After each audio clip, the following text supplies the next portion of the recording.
Eu quero trazer aqui... É verdade. 1 Coríntios 6, 19 e 20, nós somos o templo do Espírito Santo. Pastor, não leva mal. Jesus estava falando do templo, mas agora, depois da descida do Espírito Santo, nós somos o templo. A casa vai cair, está precisando ler mais a Bíblia. Está precisando ler mais a Bíblia. Se o templo não tinha importância na época de Jesus, como diz Lucas 21, 37, João 18, 20, Jesus todo dia pregava no templo e ensinava nas sinagogas. Quer dizer que o templo agora não tem mais valor, porque agora nós somos o templo, então vamos embora. Por que Pedro e João, Jesus já era assunto dos céus, o Espírito Santo já tinha sido derramado, por que Pedro e João subiram a hora nona, a hora da oração, no templo? Para quê? Se o templo não tem mais valor nenhum, já que eles são o templo do Espírito Santo. Agora para casa cair de vez.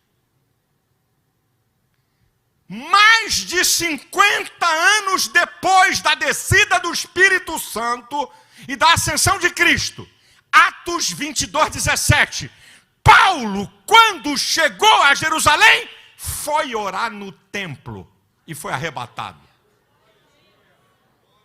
50 anos depois, mais de 50, da descida do Espírito Santo, se o templo não tem mais valor, por que Paulo foi para o templo?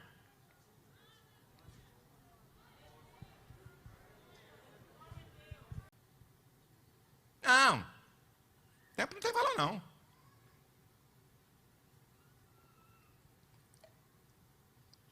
Você tem que entender o jogo astuto que eu vou mostrar para você. Primeira coisa, minam a importância do templo. 60% do dinheiro da igreja é para manutenção do templo. Tu dirigiu que igreja, brother? Tu foi pastor aonde? Então, para mostrar que você está mentindo, está vendo esse templo aqui? 6.580 lugares, ar-condicionado central. 40% da renda da igreja é para manutenção do templo. E se fosse 60 ou 70? Uma das funções do dízimo é o sustento da casa do Senhor. E daí? E se for 60, 70, 80? E daí? Mas eu estou provando porque quem gosta de falar e de dar conceito tem que se preparar para o contravapor. Dirige igreja. Cobra. Aí, o que disse o Silas Malafaia. 3 frases nesse trecho dos vídeos dele, que todos nós assistimos, porque foi feito um convite, né? Todos nós assistimos, e eu separei os trechos aqui da defesa dele do templo, do dízimo e da autoridade pastoral. Está aqui o trecho do templo e do dízimo. 3 frases aqui, 3 frases colocadas aqui, me chamou muita atenção. A primeira foi: dízimo para sustentar a casa de Deus. Depois ele coloca também o erro teológico. E uma das frases que me chamou mais atenção foi: vocês precisam ler mais a Bíblia, senão a casa vai cair. Antes de mostrar que quem precisa ler mais a Bíblia, de quem apresenta o erro teológico, é exatamente o nosso irmão. Mas antes, deixe dizer que isto não é nada pessoal, não é contra o Silas Malafaia, e sim contra os erros teológicos aplicados por ele. Ele aplica a lei de Moisés em cima do povo de Deus. E eu vou mostrar já.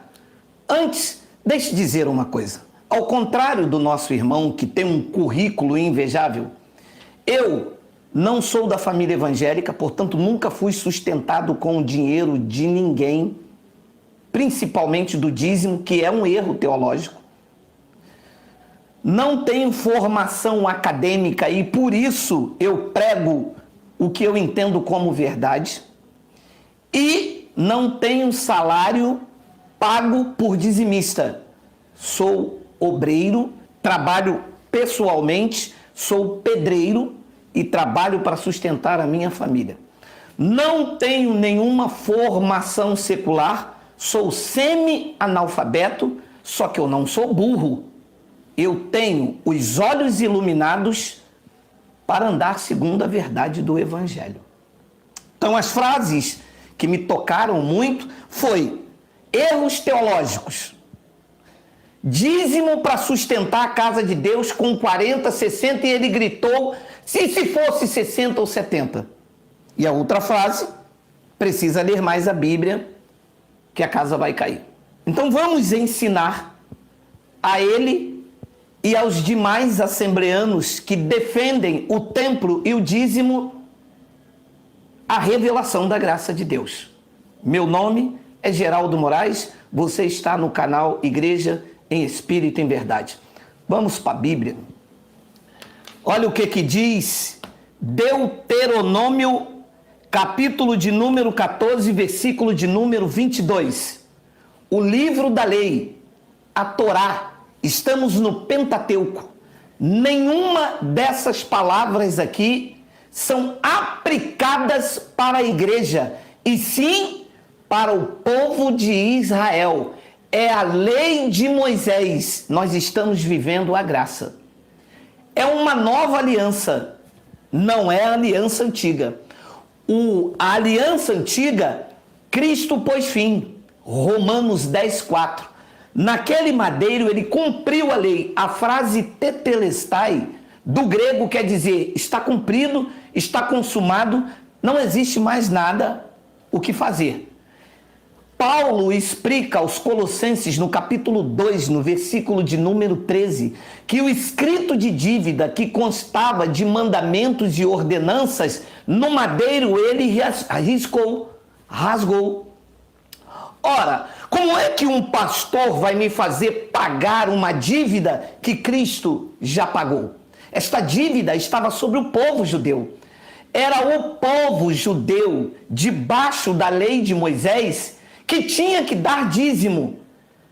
Agora se espantem, porque esse dízimo nunca foi dinheiro, apesar de já haver dinheiro na época. Mas calma, os assembleanos gostam de ser chamados de bereanos, só que vão pelo que o pastor diz e não pelo que diz a palavra. Vamos ler? Deuteronômio capítulo 14, versículo 22. Vou ler o 22. Certamente darás os dízimos de todo o fruto das tuas sementes, leia comigo, que ano após ano se recolher no campo. De acordo com esse texto, os dízimos era dado todos os cultos? Precisa ler mais a Bíblia. Os dízimos era anual. De acordo com esse texto aqui, o dízimo que Deus pediu era dinheiro ou era 10% da plantação dos judeus? Precisa ler mais a Bíblia. Quem é que inventou o dízimo como 10% do salário dos crentes? Os pastores, que não tem na Bíblia. Não tem na Bíblia Deus pedindo 10% do salário dos crentes. Não tem. Ora, e como é que vai sustentar a igreja? A igreja somos nós, vou mostrar daqui a pouco. Mas nós nos reunimos no espaço. Faz como nós fazemos aqui. O aluguel aqui é 4.000, a gente divide entre os irmãos. Você pega 40 irmãos, com 100 reais, pronto, você tem 4.000 reais. As claras, bota 3 pessoas para organizar. Agora eu vou pedir 10% do que ganha 1.000, 10% do que ganha isso, 10% do que ganha isso, e acontece que está aí. Um erro teológico, já no primeiro versículo, aqui está escrito aqui, certamente darás o dízimo de todo o fruto das tuas sementes, que ano após ano se recolher do campo. 23.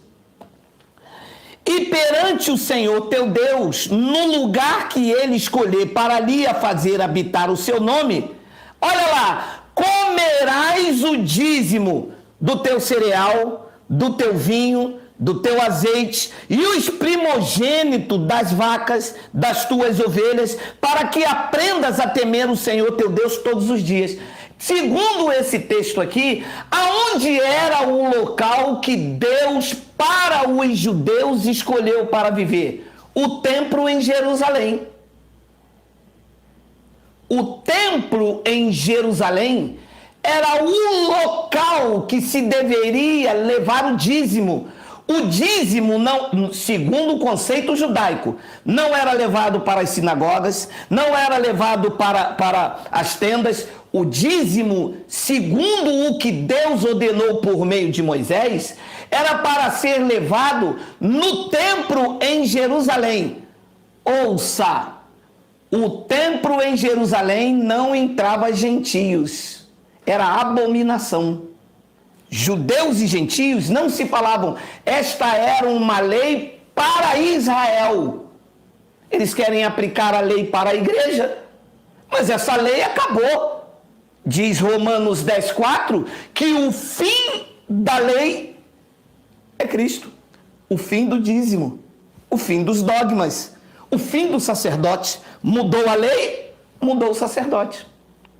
Diz o versículo de número 24: quando o caminho te for comprido demais, que os não possais levar, por estar longe de ti o lugar que o Senhor teu Deus escolheu para ali pôr o seu nome, quando o Senhor teu Deus te tiver abençoado, então vende a 10% da plantação dos dízimos e leva o dinheiro na tua mão e vai ao lugar que o Senhor teu Deus escolher. Segundo esta passagem aqui, quando Deus pediu o dízimo, que era 10% da plantação dos judeus, já existia dinheiro? Sim, olha aí, precisa ler mais a Bíblia. E Deus pediu o dinheiro ou 10% desta plantação?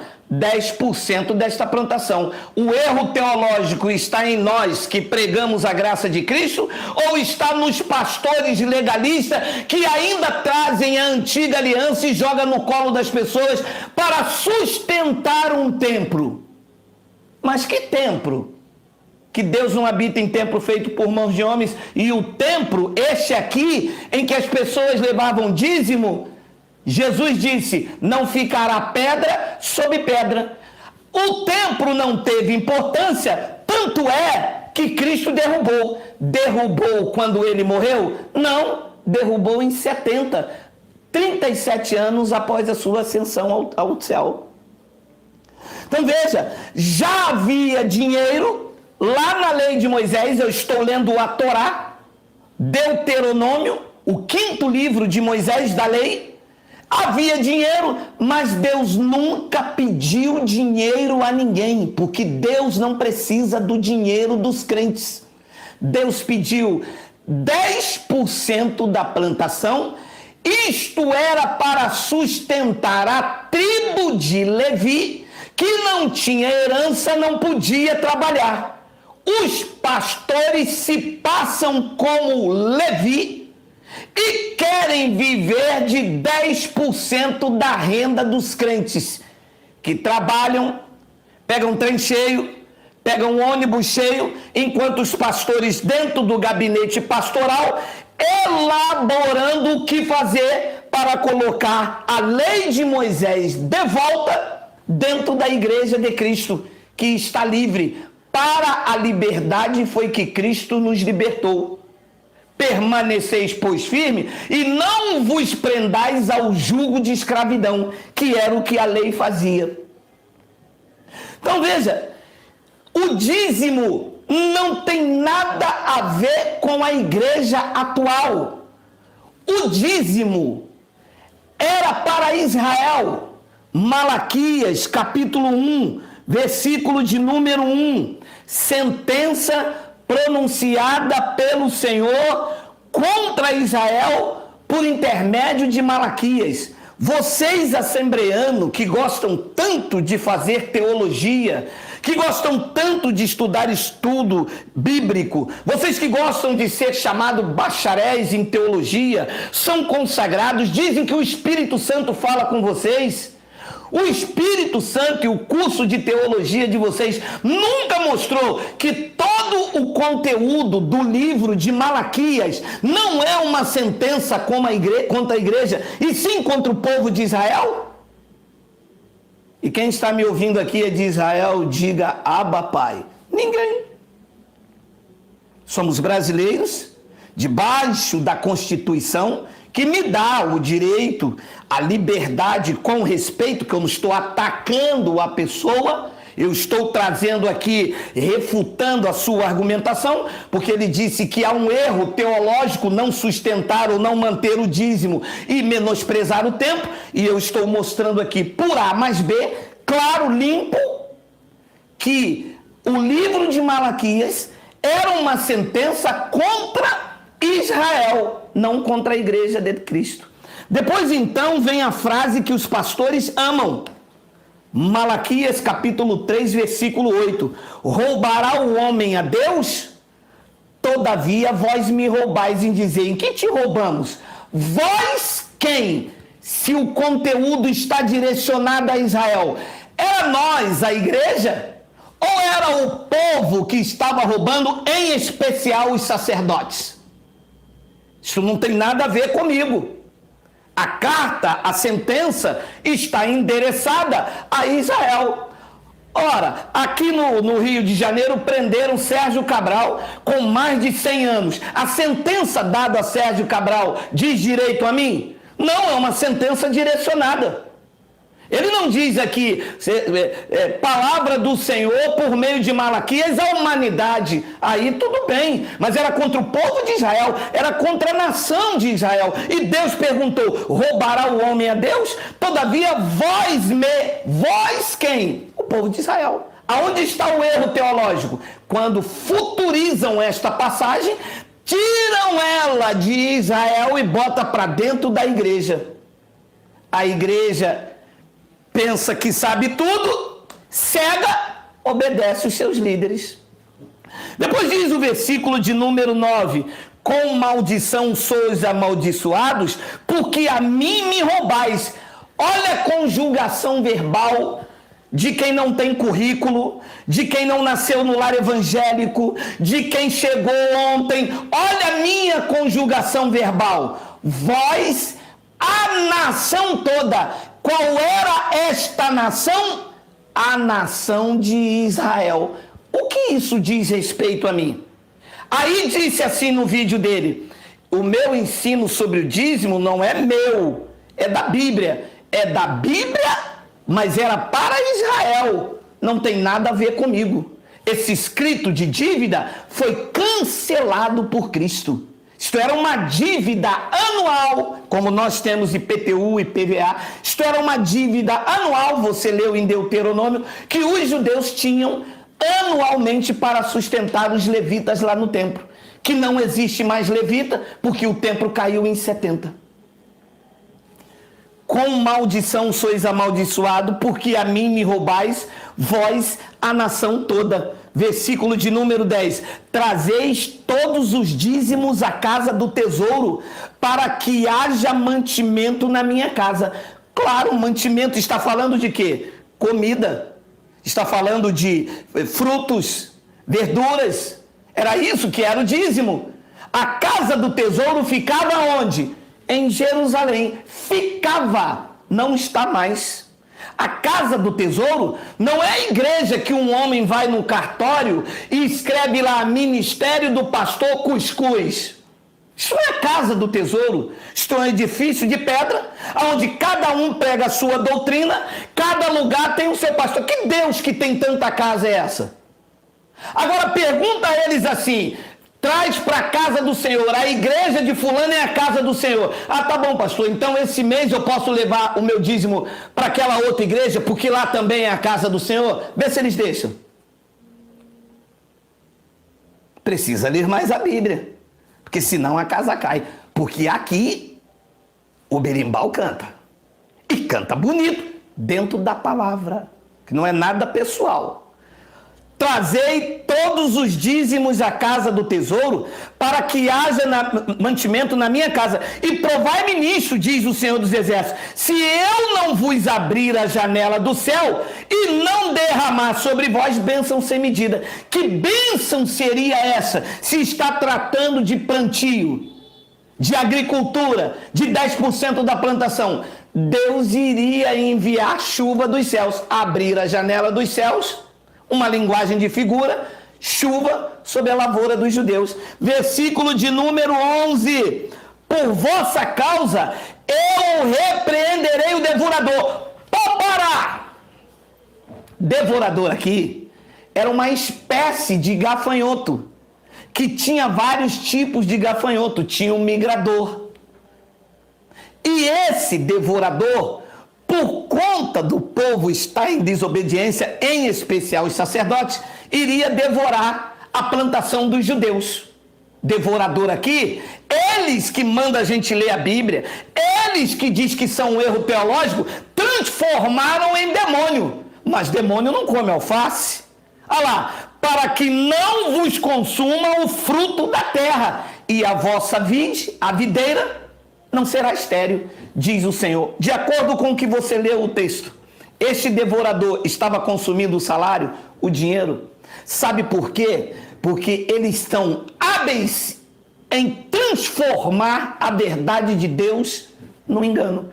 Porque o texto não está falando de dinheiro, de salário. Mas Jesus em Mateus 23, mandou dar o dízimo. Já é Novo Testamento. Não é. O erro teológico também é aí. Mateus, Marcos, Lucas e João não é Novo Testamento. Para ser Novo Testamento, disse o escritor dos Hebreus, é necessário que intervenha a morte do testador. Porque enquanto o testador está vivo, o testamento não tem validade, não tem vigor. E Mateus, Marcos, Lucas e João, o testador, que é Jesus, não tinha morrido ainda, estava vivo. Portanto, esses livros não podem ser considerados um Novo Testamento, porque são livros de caráter autobiográfico.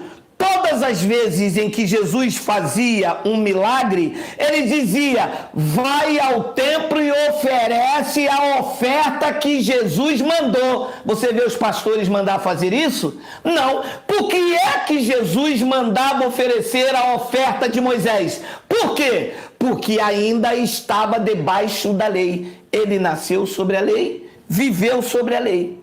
Então, Mateus 23, ainda era o período da lei. Aliás, não só Mateus 23, mas até o templo cair em Jerusalém em 70, todas as comunidades, incluindo Paulo, ainda estavam sob a sombra da lei. Olha o que diz. Mateus 23. Ai de vós, igreja de Cristo. Não. Ai de vós, pessoas do Manaus, do Rio de Janeiro, do Rio Grande do Sul. Não. Quem eram os escribas e os fariseus que Jesus se refere nesta passagem?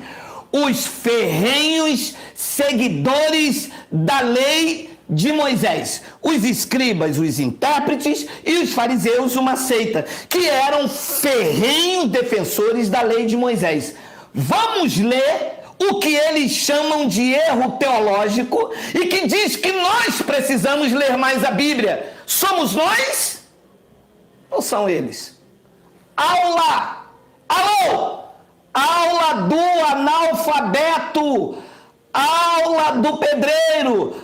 Aula de quem chegou hoje! Leia! Ai de vós, escribas e fariseus hipócritas, porque dais o dízimo do 13º do salário de vocês. Não! Dízimo nunca foi dinheiro. Dízimo é isso aqui.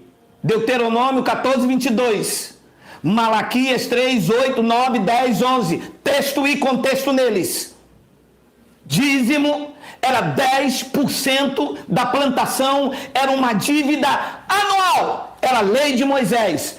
Ai de vós, escribas e fariseus hipócritas, porque dais o dízimo da hortelã, do endro e do cominho, e tendes negligenciado o preceito mais importante da lei. O dízimo era da lei. Mas havia algo mais importante que eles negligenciavam. Olha lá, a justiça, a misericórdia e a fé. Vem a frase que eles se apoiam, não respeitando a visão perfeita do contexto. Devias fazer essas coisas. Os escribas e os fariseus, que eram judeus, que viviam sobre a lei de Moisés, eles deviam, não nós. Nós não estamos debaixo da lei, nós estamos debaixo da graça. Entendeu que precisa ler mais a Bíblia? Mas Paulo fala do dízimo. Sim. Lembra que eu disse que o templo ainda estava de pé? Em 70 que ele caiu? Tu te lembras que Paulo está escrevendo aos hebreus que viviam debaixo da lei? Tu sabias que Paulo era judeu, mesmo depois da cruz? Paulo ia à festa de Pentecostes, Paulo rapou a cabeça, Paulo entrou no templo, porque isto era um costume judaico. Paulo era judeu. Paulo tinha obrigações judaicas. O templo de pé fazia sombra sobre todos os que viveram antes do ano 70. Enquanto o templo estava de pé, os sacerdotes e as obrigações ainda eram oferecidas. Então Paulo chama os hebreus no capítulo 7 e no versículo de número 4 e diz: considerai, pois, como era grande esse quem Abraão, patriarca, pagou o dízimo dos melhores despojos. Versículo de número 5. Ora, os que dentre os filhos de Levi recebem o sacerdócio têm mandamento de recolher, de acordo com a lei, os dízimos do povo, ou seja, dos seus irmãos, embora esse tenha descendido de Abraão. Vou parar isso aqui. Erro teológico é cobrar dízimo. Erro teológico é não ensinar essas verdades nas igrejas, assembleias de Deus. Erro teológico é colocar uma culpa, uma dívida que Cristo rasgou. Aqui diz, em todas as Bíblias do planeta, que quem recebia mandamento de recolher os dízimos não são os pastores evangélicos, era os da tribo de Levi. Está escrito aqui ou não? É um erro teológico meu? E agora? E esse confronto? E essas verdades? Como que se explica isso aqui agora? Ora, os que dentre os filhos de Levi recebem o sacerdócio têm mandamento de recolher, de acordo com a lei, os dízimos do povo, ou seja, dos seus irmãos. Para cobrar dízimo hoje, com respaldo da Bíblia, primeiro, tem que ser da tribo de Levi. Com respaldo da Bíblia. Cada um faz o que quiser. Eu estou aqui defendendo o evangelho. No vídeo do nosso irmão, ele chamou de falsificadores do evangelho. Eu acho que tem que rever essa frase aí. Porque quem cobra dízimo tem que ser da tribo de Levi. E tem que recolher dos seus irmãos. De acordo com Deus, não é com Geraldo. Isto tem que ser anualmente e tem que ser a 10ª parte do plantio. Não tem nada a ver com dinheiro. E o outro engano teológico no vídeo: sustentar a casa de Deus.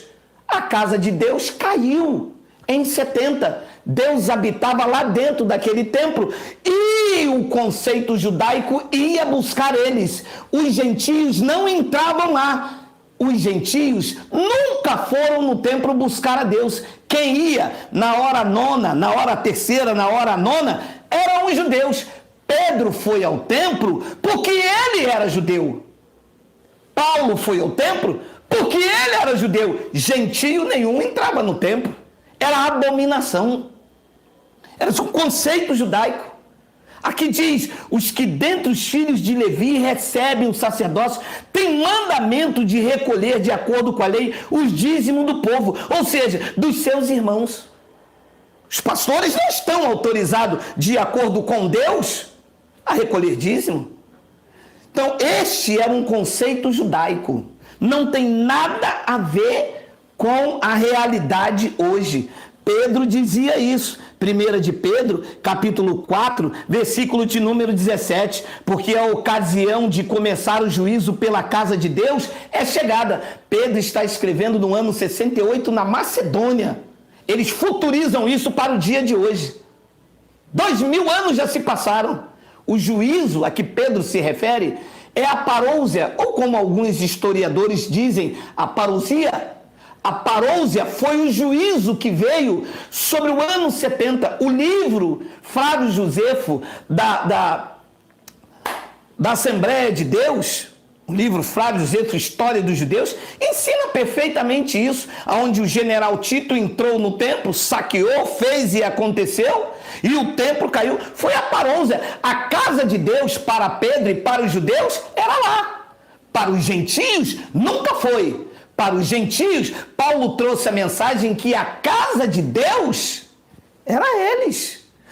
Pedro disse, porque a ocasião de começar o juízo pela casa de Deus é chegada. Não vai chegar, já tinha chegado nos dias de Pedro. Era, e se primeiro vem por nós, qual será o fim daqueles que não obedecem ao evangelho de Deus? Então, Pedro, Paulo e todos os judeus tinham o templo em Jerusalém, a referência máxima do judaísmo, como a casa de Deus. Paulo recebeu a revelação de que a casa do Pai para os gentios somos nós, o templo do Espírito Santo. Olha aí, ó, Hebreus capítulo 3, versículo 5, olha aí. E Moisés era fiel em toda a casa de Deus como servo, para a testemunha das coisas que haviam de vir. Versículo de número 6. Cristo, porém, como filho, em sua casa, o qual somos nós. Pode parar aqui. No vídeo do nosso irmão, ele diz: o dízimo é usado para sustentar a casa de Deus, a não ser que ele esteja vivendo lá em Jerusalém, antes da queda do templo. Esta frase dele está correta.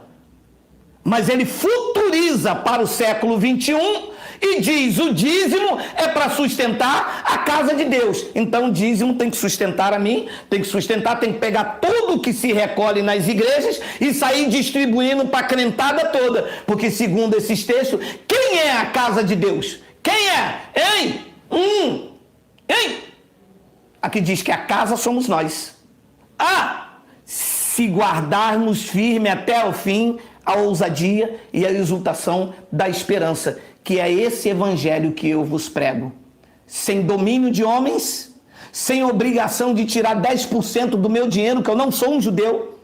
Nem os judeus hoje dão mais dízimo, porque o templo caiu, não tem como levar lá em Jerusalém, a casa de Deus, o templo para os judeus, caiu. Então, meus irmãos, ele disse, 50 anos depois da morte de Jesus, Pedro entrou no templo. Erro teológico. Você precisa ler mais a Bíblia, meu irmão. Jesus morreu no ano 33. Paulo morreu no ano 68. De 33 a 68, deixa o analfabeto fazer conta. 35. Como 50 anos depois Paulo entrou no templo?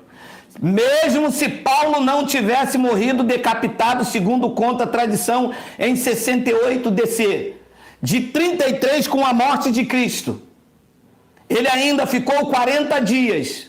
O templo caiu em 70, deixa o semi-analfabeto fazer a conta, de 33 até 70, 37 anos. Como é que ele diz no vídeo dele, 50 anos depois do Pentecostes? Ora, se o Pentecoste foi depois da ressurreição, como que se entraram no templo? Como Pedro entrou 50 anos depois? Se ele morreu em 33, o templo caiu em 70, esta conta aqui não fecha. O erro teológico não são dos pregadores da graça.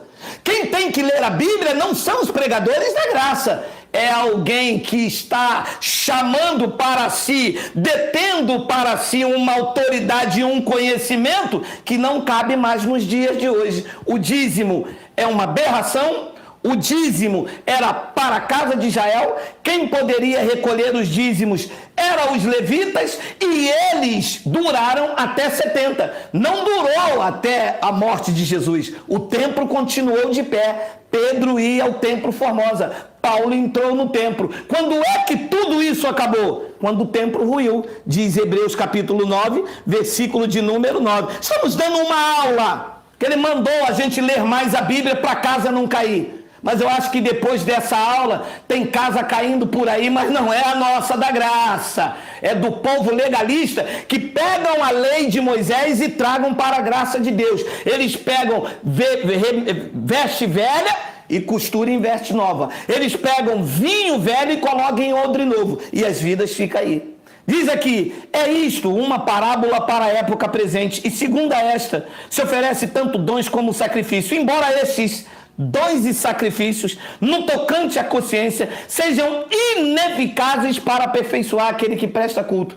Isto era a lei, que perdurava até 70. Depois Paulo diz, os quais não passam de ordenanças da carne, baseadas somente em comida e bebida e diversas abluções, purificações com água, imposta até o tempo oportuno da reforma. Paulo está escrevendo em 68. Quando é que veio a reforma? Quando ele removeu definitivamente o primeiro pacto e estabeleceu o segundo. O templo caiu, cumprindo-se a profecia de Alcha nos dias de sua carne, quando ele disse, tá vendo esta suntuosidade? Não vai ficar aqui pedra sobre pedra. O templo lá em Jerusalém, ele teve importância para os judeus e foi mantido até a parousia. Se o templo tivesse importância, o próprio Cristo não teria derrubado ele. O templo, ele teve importância para os judeus, para nós não. Nós somos o templo do Espírito Santo. Deus não habita em templo feito por homens. Então, alguém pode me perguntar, mas a gente gosta de se reunir. É errado a gente ir a um local para se reunir? Sim e não. É errado se você é obrigado a dar dinheiro para sustentar aquele lugar, porque as vidas não são mais importantes que os prédios físicos. É errado se você tiver obrigação de tirar 10% do teu dinheiro para sustentar a casa de Deus, que a casa de Deus não é um local físico, a casa de Deus somos nós. Eu matei a pau mostrando no Evangelho. Hebreus 3, versículos 5 e 6. E sim, você pode ir se você sente vontade, é livre, e se lá existe alguém que te ensina essas verdades, e se houver alguma despesa a bem de todos, seja dividido para não ser pesado a ninguém.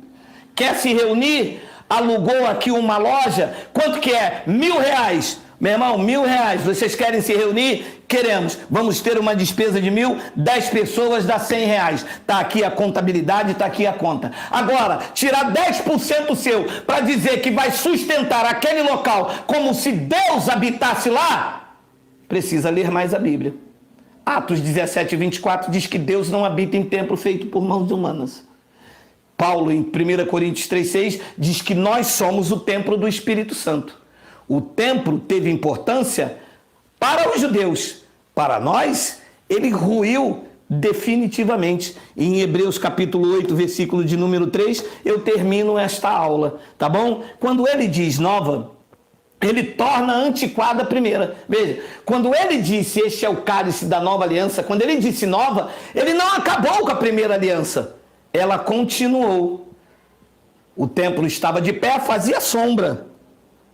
Paulo ia fez de Pentecostes, mandou Timóteo lavar os pés das viúvas, havia ali alguns fermentos da lei e eles se baseiam nisso. Mas em 70, o templo ruiu. Quando ele diz nova, torna antiquada a primeira. Disse Paulo no ano 68. O que se torna antiquado e envelhecido está prestes a desaparecer. Ano 68 para 60, desapareceu definitivamente. Não há base na Bíblia para aplicar dízimo sobre a igreja atual hoje. Não há base na Bíblia para tomar 10%, pedir 10% às pessoas usando a Bíblia, que tem a sua imposição judaica aos judeus, para sustentar templo físico. São as vidas que precisam ser ajudadas. São as pessoas que não têm o que comer. São as pessoas que vão em busca de socorro. São as pessoas que não têm um leite, não têm uma fralda. Não existe dívida a ser paga. Segundo o evangelho que eu prego, o evangelho da graça de Deus, ninguém deve nada a Deus. Eu contribuo no espaço onde eu me reúno. Tem mês que não dá para contribuir, não sou obrigado a dar nada. Se me pedir, eu não volto mais lá. Eu sou livre para contribuir, sou livre também para não contribuir. Eu faço por generosidade, porque eu sei de onde esse evangelho me tirou. Esse evangelho me tirou da escravidão evangélica. Esse evangelho me tirou do pagar o preço, do sacrifício, de separar com maquinazinha todo mês 10% do meu dinheiro que me fazia falta. E quando eu procurava os pastores, eles diziam que eu não tinha fé. Mandava pegar um envelope, mandava fazer um propósito, porque a viúva deu tudo o que tinha. Eu cansei dessas histórias. E eu sim li a Bíblia como eu estou ensinando a eles, a todos eles. Todos que pregam dízimo precisam aprender com os pregadores da graça de Deus e aplicar fielmente a interpretação desta palavra. Diz Colossenses capítulo 2, versículo de número 13. Eu vou fechar com esta aula aí, ó. E a vós outros que estáveis mortos pela vossa transgressão e pela incircuncisão da vossa carne, ele vos deu vida juntamente com ele, perdoando todos os delitos, tendo cancelado o escrito de dívida que era contra nós e que constava de ordenança, o qual nos era prejudicial, que ele removeu inteiramente, encravando na cruz. Eles estão trazendo e colocando de novo, dizendo, tem que dar o dízimo para sustentar a casa de Deus. A casa de Deus para os judeus. Para nós, a casa somos nós. Nós somos a casa do Pai. Efésios capítulo 2, versículo de número 13. Olha, não, é porque se precisa ler mais a Bíblia, vamos de aula. Mas agora em Cristo Jesus, vós que estáveis longe, fostes aproximados pelo sangue de Cristo, porque ele é a nossa paz, o qual de ambos fez um, e tendo derribado a parede de separação que estava no meio e na amizade. Lê. Precisa ler mais a Bíblia. Dizer que o povo tem que pagar o dízimo para sustentar a casa de Deus, precisa ler mais a Bíblia. Primeiro que a casa de Deus somos nós. O dízimo era para o povo judeu. Precisa ler mais a Bíblia. Eu não tenho que pagar nada, porque o dízimo era uma dívida judaica. Eu não tenho dívida nenhuma, ela foi cancelada sobre os judeus e sobre mim. Ele aboliu na sua carne a lei dos mandamentos na forma de ordenança, para que dos dois criassem em si mesmo um novo homem, fazendo a paz. Tá aí essa aula, tá bom? Um grande e caloroso abraço. Meu nome é Geraldo Moraes, amanhã domingo estamos juntos, não no templo. Preste bastante atenção. Os templos vão se reunir como igreja, não para prestar um culto a Deus, mas para prestar o culto racional. Com qual propósito? Para experimentarmos a boa, a perfeita e agradável vontade de Deus. Assim é, graça eterna, porque aqui o berimbau canta. Assim é, melhor noite.